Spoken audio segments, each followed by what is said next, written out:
itapon ang tubig para mamatay ang mga kitikiti, mawala ang dengue.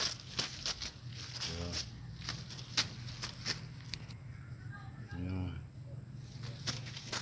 Gumagalaw ang mga kitikiti.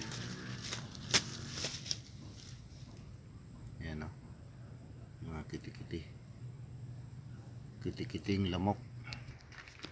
Tapos si El Timbal prevention para sa kitikiti, iwas dengue sa lamok, right?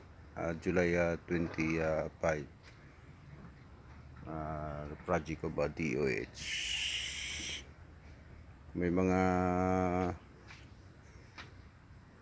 lata-lata kayong mga nasa paligid nyo, may mga kitikiti, ay puksain nyo na po. Payo ng ating mga taga DOH, right? Ito po si Tanod Eli Timbal ng Kabinitan.